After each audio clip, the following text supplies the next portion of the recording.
এটা কর্মীদের মনে একটা পারসেপশন তৈরি হচ্ছে যে যারা দলকে বিপদে ফেলে যারা অন্য দলে চলে যায় আবার দলে ফিরে তারা আবার যদি সামনের সারিতে আছে, দলের সাধারণ যারা কর্মী যারা দলকে আগলে রেখেছে, দলের জন্য সারা বছর যারা লড়াই সংগ্রাম করে, দুর্দিনে দলকে যারা বাঁচিয়ে রেখেছে, তাদের মনে তো একটা সংশয় হবে।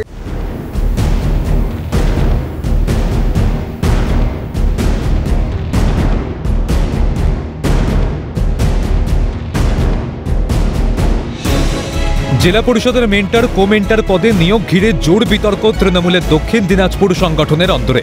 বিতর্কের সূচনা চলতি মাসের 21 তারিখের একটি বিজ্ঞপ্তি ঘিরে।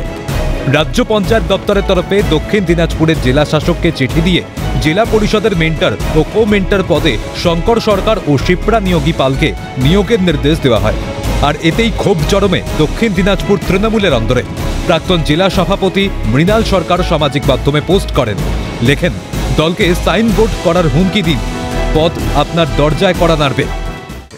এটা কর্মীদের মনে একটা পারসেপশন তৈরি হচ্ছে যে যারা দলকে বিপদে ফেলে যারা অন্য দলে চলে যায় আবার দলে ফিরে তারা আবার যদি সামনের সারিতে আছে, দলের সাধারণ যারা কর্মী যারা দলকে আগলে রেখেছে, দলের জন্য সারা বছর যারা লড়াই সংগ্রাম করে, দুর্দিনে দলকে যারা বাঁচিয়ে রেখেছে, তাদের মনে তো একটা সংশয় হবে। যারা বিজেপি কেন্দ্রিক, যারা একটা সময় দলকে বেগতিক অবস্থায় ফেলে রেখে যারা অন্য দলে যোগদান করেছিল, তারা আবার সামনের সারিতে আসে। এটা একদম খুবই বাজে পারসেপশন হচ্ছে। দলকে আমরা জানিয়েছি, বারবার করে জানিয়েছি এবং আগামীতেও জানাবো যে যেখানে অভিষেক বন্দ্যোপাধ্যায় বারবার বলেছেন, নবজোয়ারে বলেছেন এবং বিভিন্ন মিটিং সভাতে বলেছেন যে যারা বিজেপিতে চলে গেছিলো তারা কখনোই দলের সামনের সারিতে আসতে পারবে না, কিন্তু মনে হচ্ছে এই সময়টায় সেই কমিটমেন্টটা একটু চেঞ্জ হচ্ছে।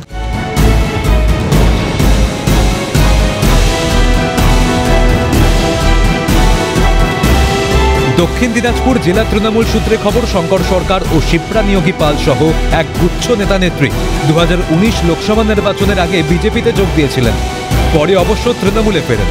যদিও এভাবে প্রকাশ্যে মুখ খোলায় দলের ক্ষতি, বলছেন দক্ষিণ দিনাজপুর জেলা তৃণমূলের বর্তমান সভাপতি সুভাষ বাওয়াল। অত্যন্ত দুঃখের বিষয়, মৃণাল একজন প্রাক্তন জেলা সভাপতি হওয়ার পরেও এই বিষয়টা উনি কেন বললো আমি জানি না।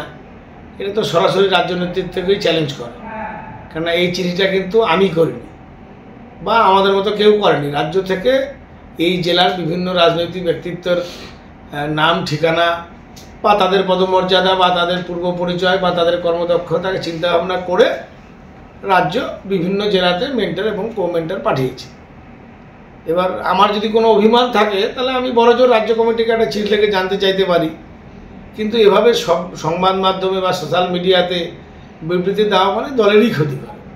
তৃণমূলের অন্তরে কলহ, সুর চড়িয়েছে বিজেপি। জেলা বিজেপি সভাপতি স্বরূপ চৌধুরীর মন্তব্য, ভাগাভাগির লড়াই রাস্তায় নিয়ে এসেছে তৃণমূল। তারা যেভাবে দুর্নীতিতে যুক্ত হয়েছে, যেভাবে ভাগাভাগি নিয়ে তাদের লড়াই রাস্তায় এসে নেমেছে, তাতে একটা সরকারি দল আর এটা জনগণের চাহিদা পূরণে এনারা ব্যর্থ। এরা নিজেদের ভাগ, নিজেদের সুবিধা অর্জনের জন্য এরা রাজনীতিটা করে। সব মিলিয়ে বড়সড় অস্বস্তি দক্ষিণ দিনাজপুর জেলা তৃণমূলের অন্তরে। শঙ্কর কুমার রায়ের রিপোর্ট, ক্যালকাটা নিউজ।